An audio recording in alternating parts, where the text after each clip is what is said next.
So I think we'll just get started. Hi, everyone. Hi, everyone. Welcome to our Sci-Screen event.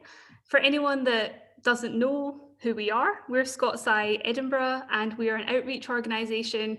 We do lots of science events like this, all online at the moment and all free. So please have a look at our Facebook and Twitter and our website to find out more about some of the events we've done in the past and some of the events we have coming up. Today we have our Sci-Screen. We have these every month, and the format of Sci-Screen is that we have a speaker and they come and talk about their research. They give a short talk on their research, and then we have a question and answer session. So you'll have the chance to ask your questions in the chat, and then I'll ask them to Paul. And then following the speaker and the Q&A, we're going to have a Netflix party. This, it's important to say, you can only join this if you have Netflix. I know this is frustrating. It's just kind of with licensing, etc. It's kind of the only way we can watch a film together at the moment. So if you do have Netflix, please read the instructions in the email that you were sent a couple of hours before the meeting, and you should be able to join that party. And we're going to watch the film Icarus together, about a high-profile Russian doping scandal, after the talk and Q&A session. So let's get started. Our speaker today is Dr. Paul Dimeo. He is an associate professor at the University of Stirling, and his research is focused on anti-doping history and policies within sport. So I'll pass on to Dr. Dimeo now. Okay, well, thanks very much, and thanks for inviting me. It's very good of you to do so. I'll try to sort of watch my time, but please just give me a shout if I talk too much. So I think what I was planning to do really was just to give a bit of context. I want to start by saying a few things about the film itself and sort of things that you might want to look out for in the film. But then just give a bit of the background really in terms of, you know, how we got to this situation within sport, and I suppose what this scandal means for sport and what it means for anti-doping policy. So I hope that makes sense, and if it doesn't, just let me know. Please feel free to stop me. I'm not doing this with any kind of structured sense, so please just say if there's anything you want me to clear up. So firstly, in terms of the film itself, the film was made by an American called Brian Fogel, and his premise for the film was he wanted to investigate whether or not he could sort of self-experiment. He was a cyclist, and he wanted to get a little bit better, and he wanted to find a way to do that and not get caught. So that premise in itself is not necessarily new. There's an investigation similarly for Panorama, BBC Panorama, by the Scottish journalist Mark Daly. He took EPO, got the test in and beat the tests, and that was called Catch Me If You Can, which was quite a good title for it. Before that, there'd been a good book, I think it was 2011, an American cyclist called Doper Next Door. I think his name was Paul Tillin. And like Brian Fogel, he just wanted to see if he could do it and what it would be like. So Fogel's kind of idea was to do that. Fogel never set off to investigate Russia. And in fact, it was a Californian anti-doping specialist called Don Caitlin that he first consulted. And Caitlin basically said, I can't really help you, you know, be unethical. But why don't you go to Russia? You know, you might get some help there. So one of the interesting things is, what did Caitlin know about the Russian system? The other person to look out for is the sort of main protagonist, Grigory Rodchenko, and he's an interesting character. He apparently had mental health issues.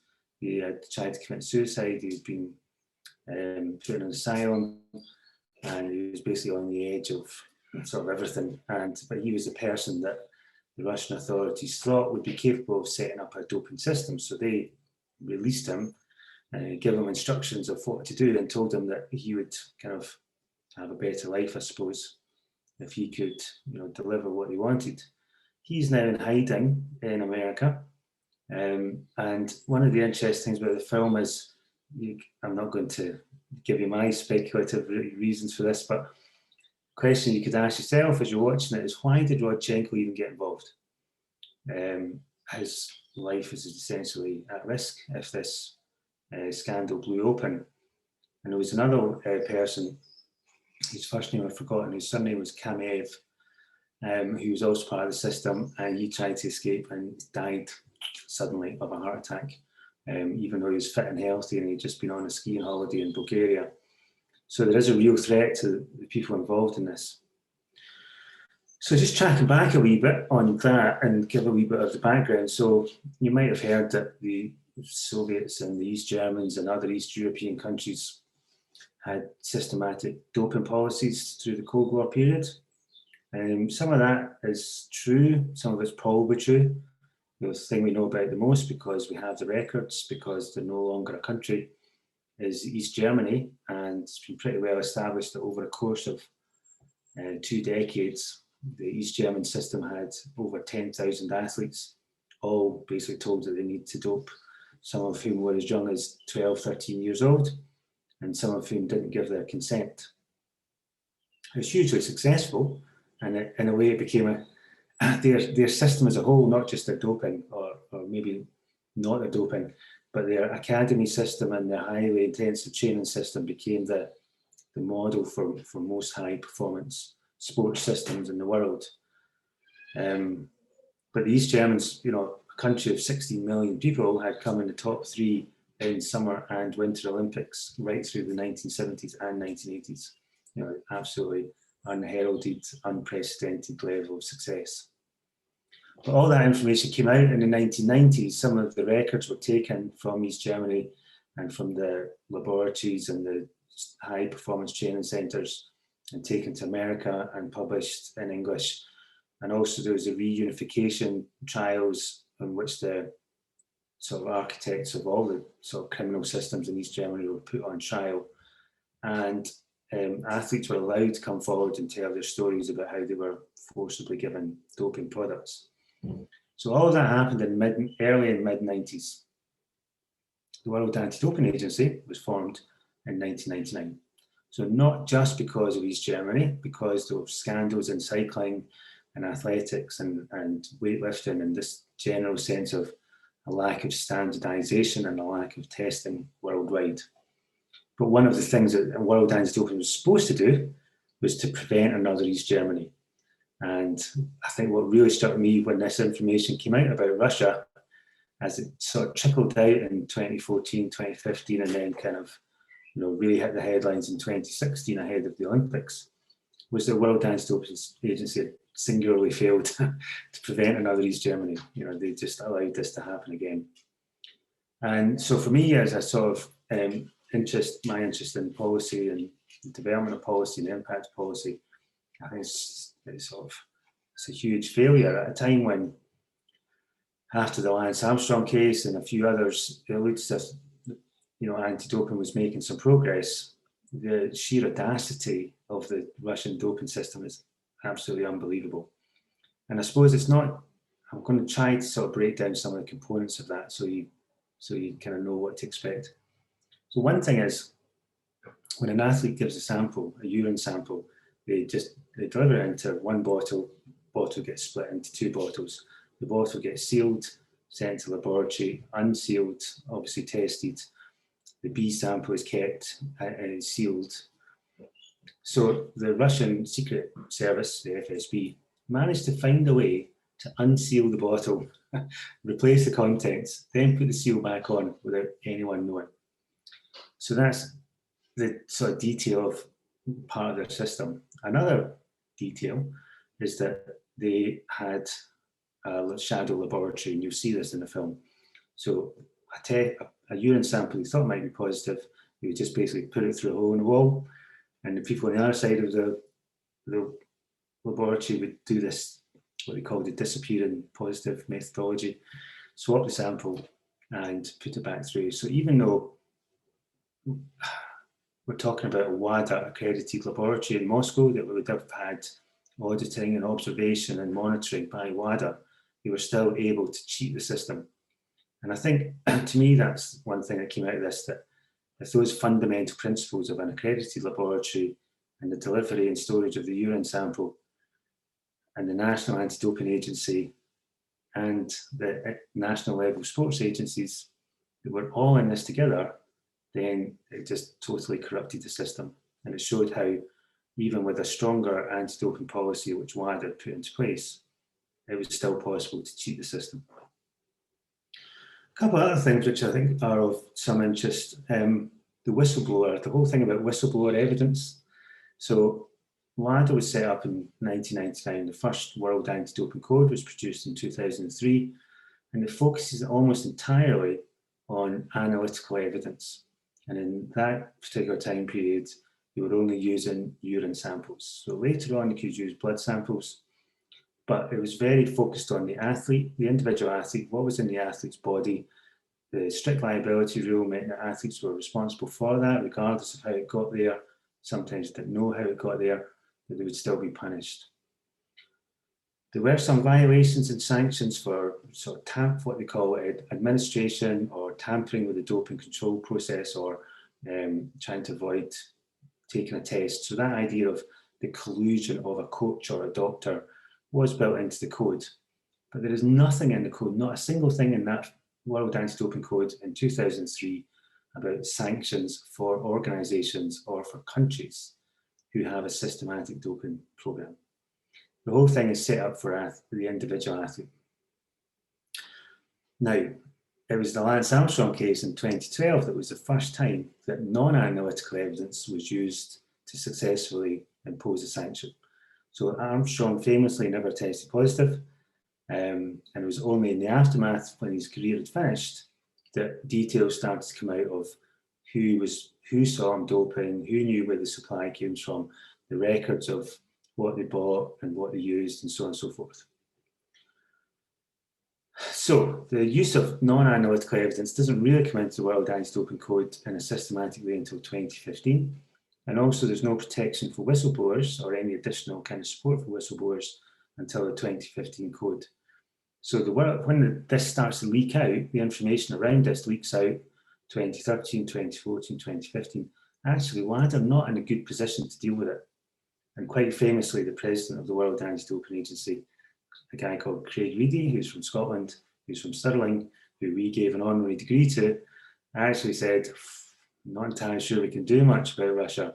You know, we've got fragments of evidence from people who claim to have been involved, but we don't actually have any proper analytical evidence. Which brings me to the whistleblowers. So you'll probably see a bit in the film about a couple called the Stepanovs.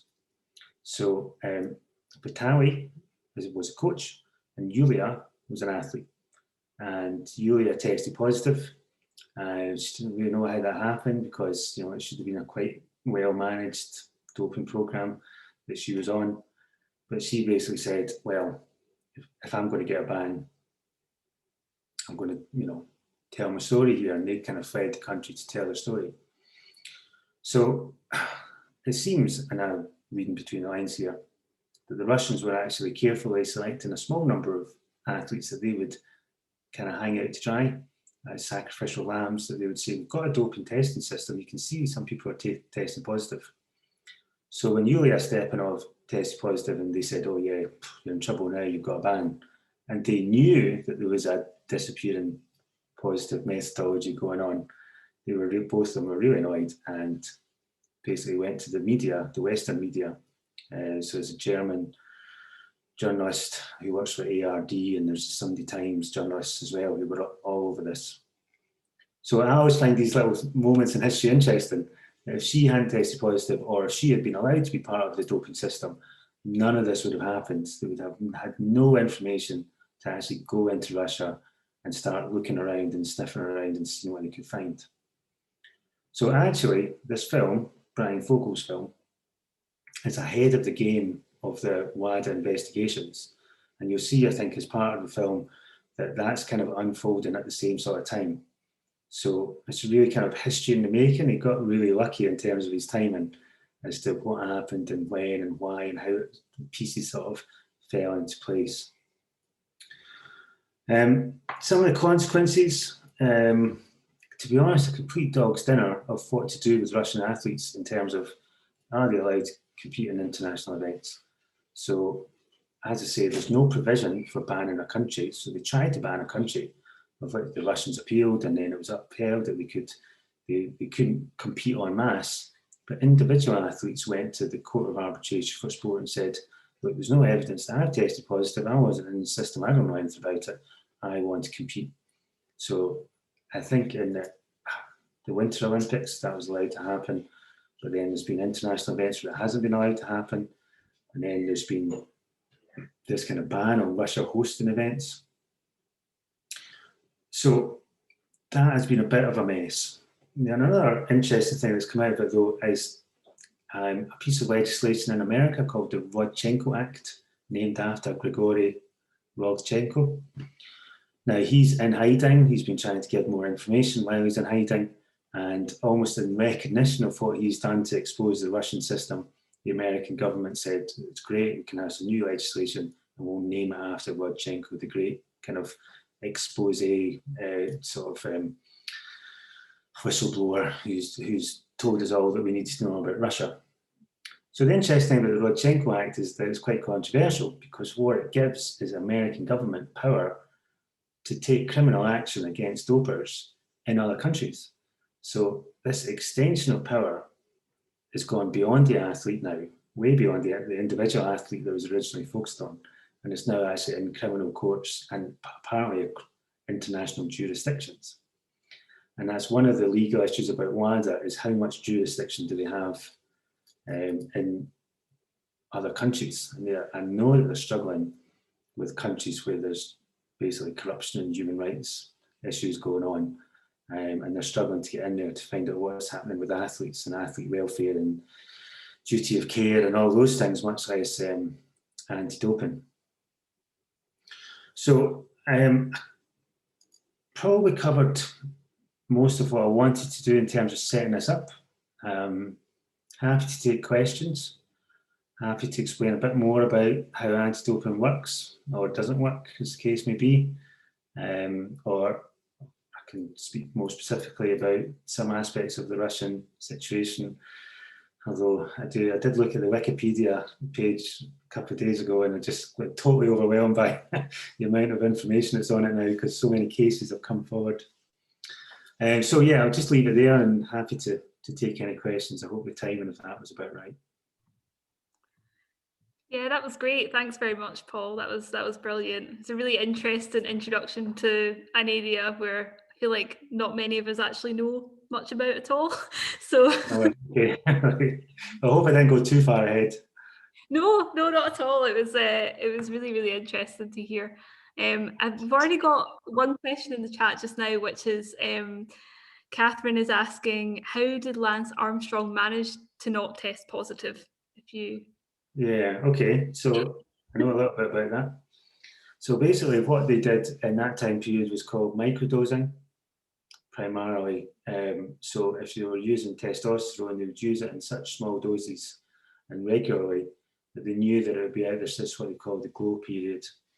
It would be out of their system probably within an hour. So just by taking regular small amounts. So EPO was the same, microdosing EPO, especially at night time, unlikely to be tested at night time. But blood doping, so during that time period, that early, the 2000s, first decade of the 2000s, there was no test for blood doping. It was undetectable. So they did that quite a lot as well. So there's also new things come on the market quite quickly. So even the EPO test has never really kept up with the variations of EPO that have been on the market. And then there's slightly different ways of masking drugs as well, using diuretics and things like that. So they were prepared to be tested, but they would always sort of keep a window very short of when it was in their system. Okay, because that was going to be my next question, is like, are there any new technologies, like new drugs that are coming out there that are just not detectable at all? Well, yeah, there always has been. Yeah. And it's quite hard to keep up with all the variations. And so one interesting thing is this. So In 2009, they introduced the athlete biological passport. Now, they had been collecting athletes' blood samples from 2002 to try to understand, what they would be looking for, essentially. So on the basis of blood values, reticulates, and all this, I'm not a scientist, I just kind of bluff my way through these elements, but hematocrit levels and things like that, they could see that an athlete should have a natural baseline, and then they would give basically threshold levels.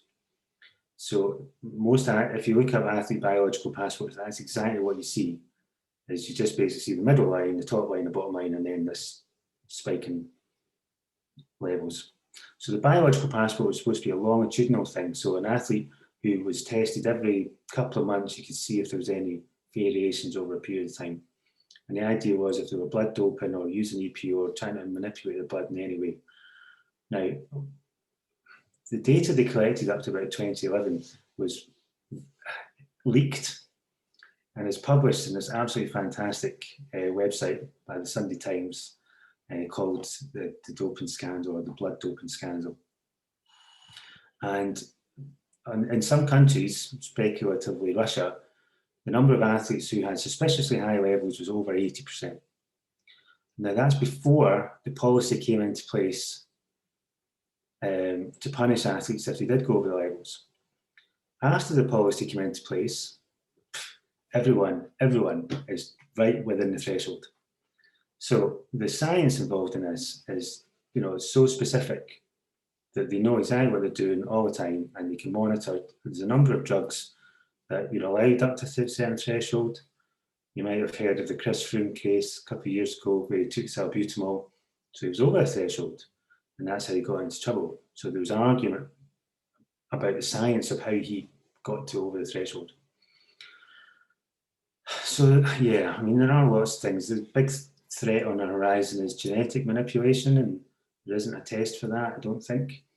And there's different ways in which that can be done. Some of it's short term, some of it's longer term. So if an athlete, has changes to their RNA or whatever at an early age, then it might have a long-term effect and never be detectable. So that's but there's been a gene doping committee in WADA since 2003, and they've never actually done anything because they've never actually been able to detect any cases because they don't really have the technology to detect it now. So yeah, it is a constant sort of cycle of.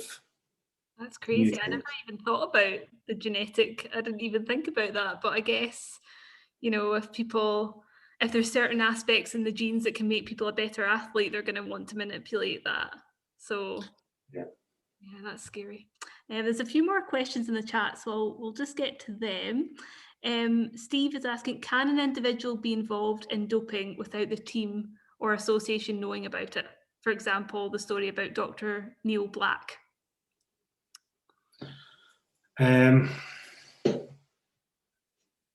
Well, the story which is currently, you probably have to remind me of the Neil Black story, but I was following the Freeman story, the cycling doctor for Team Sky, who ordered testosterone patches but claims to not know who he ordered them for. Yeah, exactly. Yeah. Is it possible? I would probably say in a high elite level, where everything is monitored, every reason for a change in performance is planned and monitored. I don't think it would be that easy for an athlete to go off and do their own thing. I think this is probably why we're getting more cases in the mid-level athletes, because you're getting people who are, on the cusp of, the elite level, working on their own, chipping away on their own, and saying, what do I need to get to the next level? I'm not getting drug tested, nobody's going to know, I'll just get something off the internet. And that's where, if you look at UK Anti-Doping's website, that's a lot of the people they're catching now. Elite level athletes, whether they're doping or not, are not getting caught. They're either not doping or they're getting really good advice. So that second tier is where you're seeing some positives. How are those people who are maybe not at the elite level, how are they being picked up actually? Is it when they increase their performance suddenly, or? How? Well, that's a good thing. So I know you posted that link that we had to the perspectives on doping and anti-doping, and the latest story is about a Dutch athlete, and she started running quite late in life. I think she was in her 20s or 30s, and she did really well in a long distance run, and then a week later she did well in a marathon. And she says that's what brought, the testers to her door almost, because, it was obvious that she was doing really, really well and suspiciously well, and she got caught for taking modafinil. She wasn't using it to enhance her performance. I mean, I've heard of other cases where people have been target tested because of the change in performance. So it does happen. I mean, to be perfectly honest, in competition testing, so if you turn up to the Olympic villages and you get tested, I mean, if you get caught at that stage, you're just an idiot. So all doping takes place in the training period when athletes are trying to, just improve their muscle strength or the stamina as they prepare for an event. And yes, that's probably why it's quite hard to target test, because it's quite hard for the authorities to know who's training better. So that tends to be fairly random. That makes sense. I just wanted to go to another question in the chat, which is about cycling, and given the history of doping within cycling, it's quite high profile. Do you think it'll ever be sort of clean from doping, or do you think it's too ingrained? It's not going to be clean. It's not going to, there'll always be performance enhancing strategies, put it that way. So I think the science of cycling has improved quite a lot over the last 20 years or so. And so cyclists are less likely to turn to sort of, more traditional methods. But cyclists are still getting caught. They still do get caught. And I think it's just one of those sports where it must just seem so tempting, because this tiny difference can, make a huge difference in terms of performance and place in a team and so on and so forth. It's an interesting sport because essentially it's an individual sport but within a team. So you're really a rival with all your teammates. So people say there's not much doping in football because football is a team sport and everybody plays a different role, and that's what makes a good team. So, and as long as everybody's fit enough to make a contribution, that's what matters. Whereas cycling is really, really, really about these fine lines, which can change a career really. And most cyclists don't make much money. It's really only the top sort of 20 in the world that will make any decent money. So I don't think it's going to go away, because I just think it's, the conditions of a cycling career sort of lend themselves almost to doping.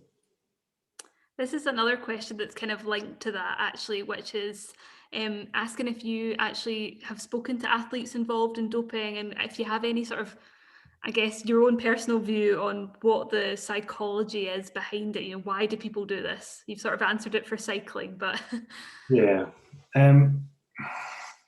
So I met a few people who have sort of deliberately gone out of their way to get themselves into a very organised doping system. I've met a few. And you can sort of see that, you get to a point where you just think there's no turning back. I've made it this far. I don't want to go home now. Everybody else, especially if you get that sense that everybody else is doing it. I haven't met very few athletes that did it on their own. I met one athlete who took EPO under advice of his doctor because he had other health issues. But when he saw his performance data, he just kept taking it because it just went through the roof. And he was just saying it was just buzzing, he was just, it kind of felt really, really good rate, having that extra sort of boost. I mean, there's been quite a lot of research on this, and it tends to come back with quite a wide variety of reasons. The broad concept, I suppose, is what people talk about now is moments of temptation. So returning from injury, or just missing out on a place in an event, or just feeling that you're not physically strong enough for whatever reason. There was a Scottish rugby player a few years ago who just he kept getting told to bulk up, and he couldn't think of any other way to do it. He wasn't getting enough from his normal gym sessions, and so it's all variety of things. Yeah, definitely. that makes sense. I guess it depends probably what sport you're in, the different pressures you're going to face as well. Absolutely. I'm just having a look at the chat. Yeah, so someone is asking about false positives actually, sort of changing direction. How big a problem is that? Yeah, so there's a German scientist called Werner Pitch who's done quite a lot of work on this. And it's funny because I went to see him give a presentation, and I'm not a mathematician and I could really not understand any of it, but I did pin him down in the bar afterwards and say, just give me the basics on this. So he reckons it's about, I think he reckons it's something around about 0.1%, because you've got your both samples.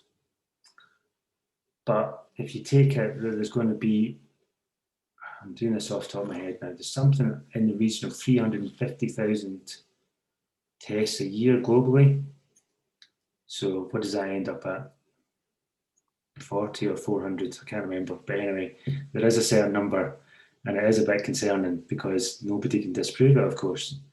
And there's a few cases, again, there's another one on that website that we've been working on where people have been falsely accused of using EPO just because the lab seems to have made a mistake, but it's really, really, really hard to appeal against a lab decision, and regardless of the circumstances. So the answer is we don't know. There's a mathematical model, which I can't remember all the details of, but it probably is an issue, and it's probably an issue that affects some people, but they've got no chance of ever disproving it. I guess with any test, there's that, isn't there? It's just another kind of moving towards the future issue. So we've had a couple of questions about the future, and I'm kind of interested in this too. You know, where is the line, I guess, between doping and, because there's lots of things you can do to enhance your performance and, nutrition, all this stuff. Do you kind of have a sense of where the line is and whether that will change, over time? The only thing I would say that I've always thought the line is pretty arbitrary. Right. And it's probably always really been based on what scientific knowledge we have. So I'll just give an example. So steroids were not banned until there was a test for steroids. So they're probably being used for at least 15 years, maybe more, until there was a test in 1975. Blood doping was detected at the 1984 LA Games. The gold medal winning American team later confessed to using blood doping methods. We were actually getting blood from relatives, and we were so unhygienic, and doing the transfers in a hotel. So when that came out, it was decided, oh, that sounds really, really bad, and this was years of HIV and everything. So blood doping was banned, but there was no test for it. So all it did was probably pique everybody's interest in what blood doping was and how to do it better. So it's a combination of having the ability to stop it and having the fear of what it might be. And it's always a little bit, it's a really, really strange one. It's a good question because I really, really struggle to find an answer to it. And I'll just tell you how WADA go about making a decision. So they have 3 criteria.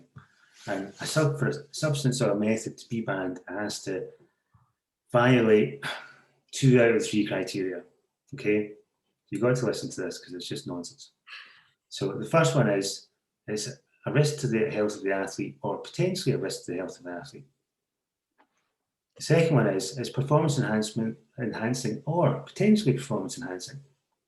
And the third one is it contravenes the spirit of sport.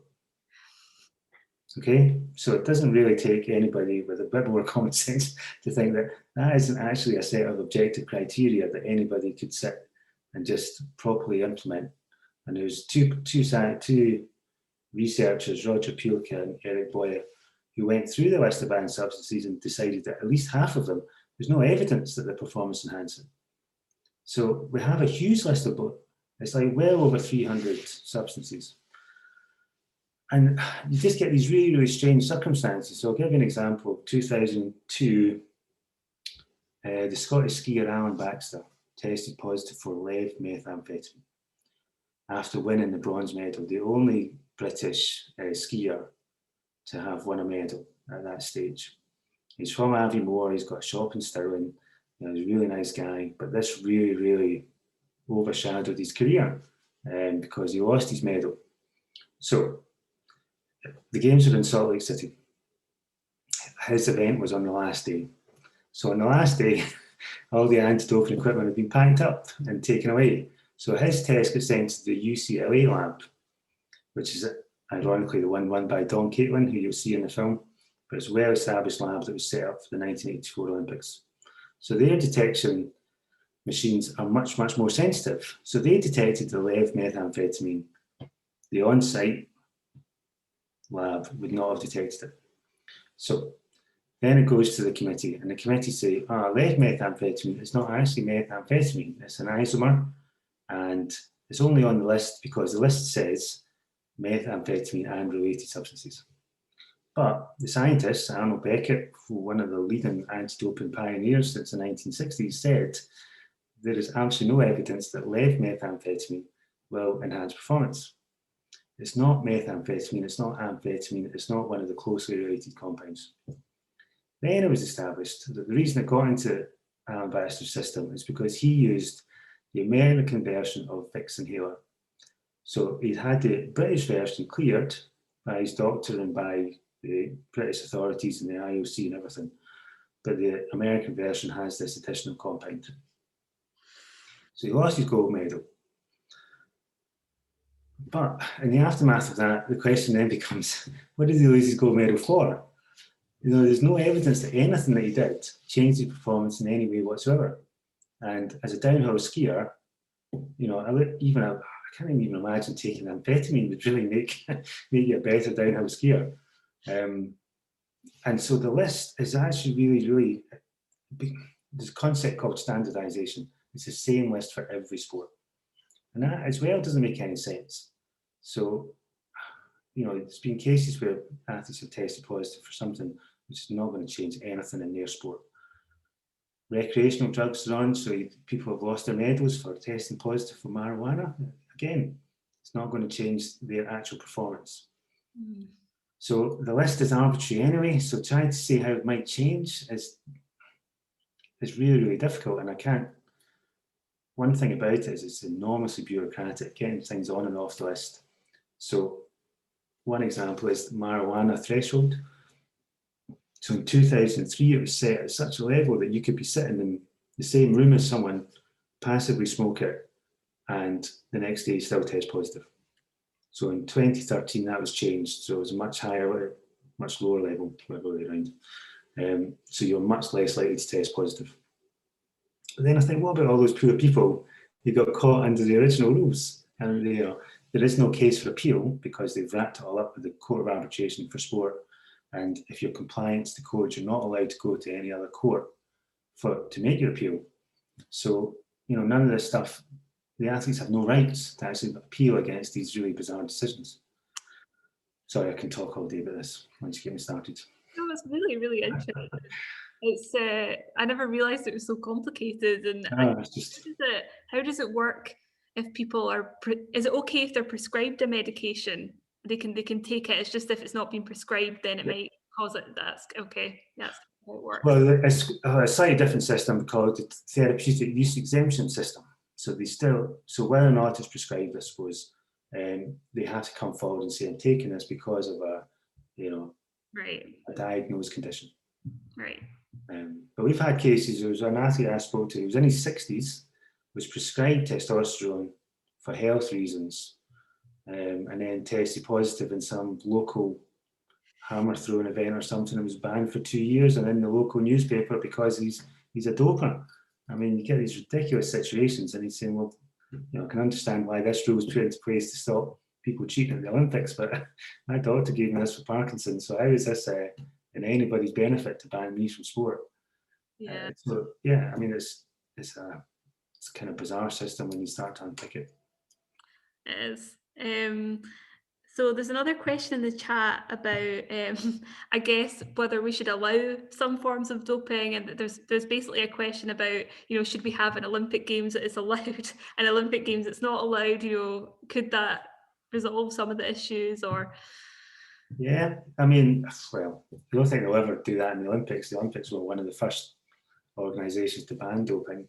But there are weightlifting events, bodybuilding events that are, non-tested events, is what they call it. So, there is a precedent for it. I definitely think you could have a different list for different sports. I think that would make more sense to me, and just focus on I think esports have created their own list. So it just focuses on kind of cognitive enhancers and doesn't bother too much about other things that are not going to, be that important. So I don't think we're going to get to a stage where there's, an Olympics in the morning for the boring ones that have all clean, and an Olympics in the afternoon for people smashing world records all the time.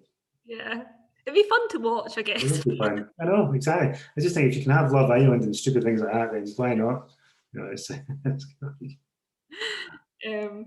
Another question from the chat is about WADA's approach across the past few years and whether there's been any major changes, and I guess what you think of their ongoing approach to this. Yeah, so that's quite a good one, because one of the things which I focus quite a bit on in my work is probably the increasing empowerment of anti-doping and how that can have more and more impact upon a wider range of people. So I'll just give you one example. So athlete support personnel, including parents, can get an anti-doping rule violation and a ban. So I could take my daughter to, a swimming competition or whatever she's in, and if I'm carrying something which is on the ban list with me, I could be banned. Okay, so I might have a steroid cream for eczema that I've never thought twice over about, so I can be banned. So the next thing is, okay, I've got a ban. Then there's a thing called prohibited association. So I'm on the list of dopers. I'm not allowed to associate with an athlete. So that means I can't associate with my daughter. I certainly can't take her to any event, any training facility. I mean, I have a good friend of mine, and he got tested positive for a contaminated supplement. He proved where the contamination came from. He still got a 4-year ban. So he has to drive his son to the cycling velodrome and sit in the car park, not allowed inside. And all the other parents are like, why is your dad in the car park? And his 14-year-old boy is like, oh, because my dad's a doper. No, not really. But, that's what happens. I'm not allowed to participate in any other form of sport. So you might be banned from one thing, but you're not allowed to go and do something else.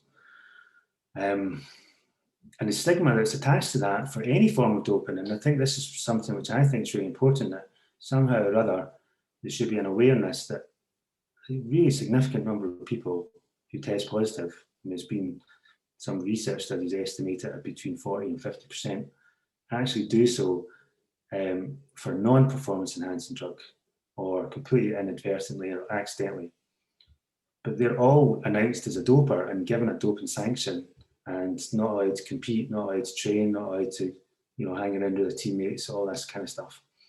And so I think in a way, the irony about what you're going to watch on the Russia thing is that they failed to stop the organised doping. At the same time, they've been really, really harsh on anyone who's in the system. And sorry, you got me on my hobby horse. There's two other things in this. So one is an athlete can be tested anywhere at any time, 365 days a year.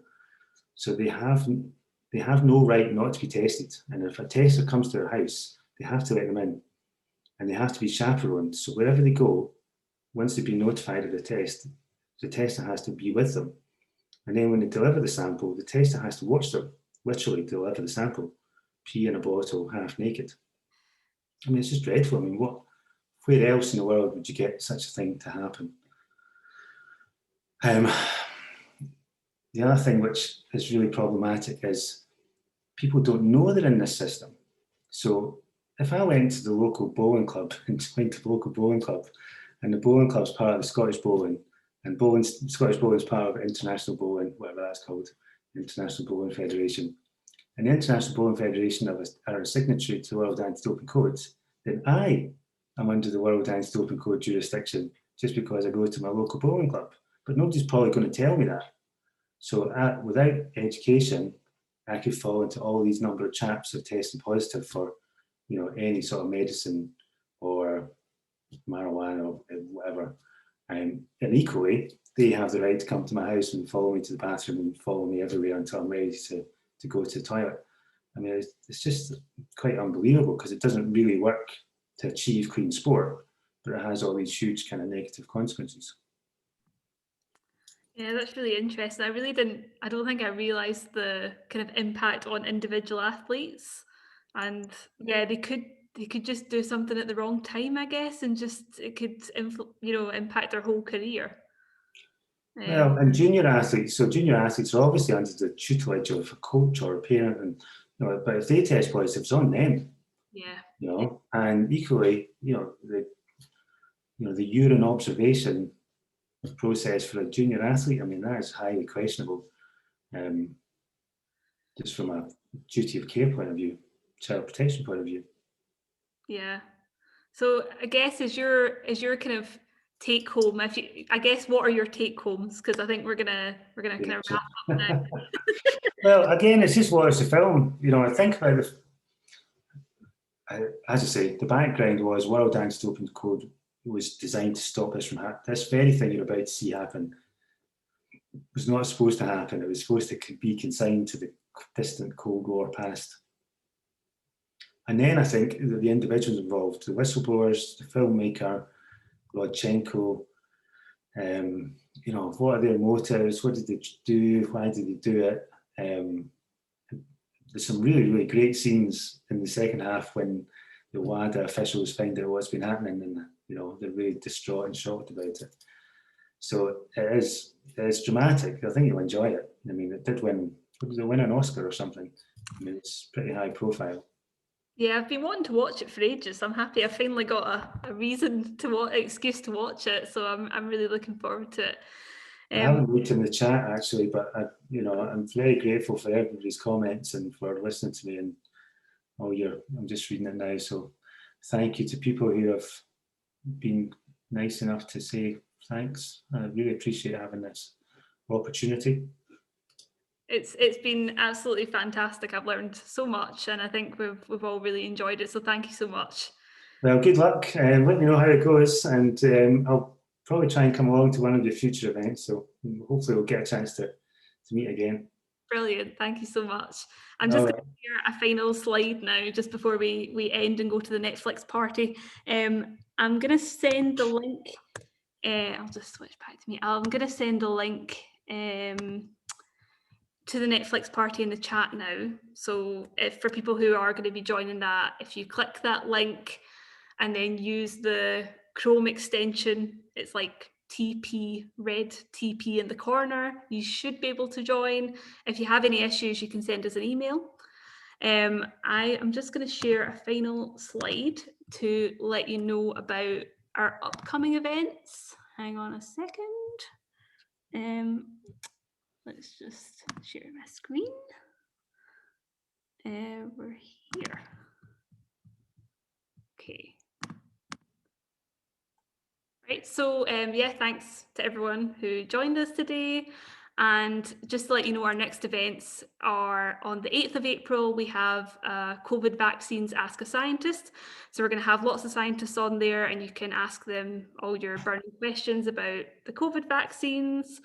And on the 22nd of April, we have our next Sci-Screen, which is going to be all about gravitational wave detectors.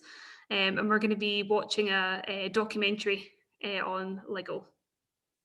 So I think that's us finished now. So if you want to head over to head over to our Netflix party, and we'll see you there.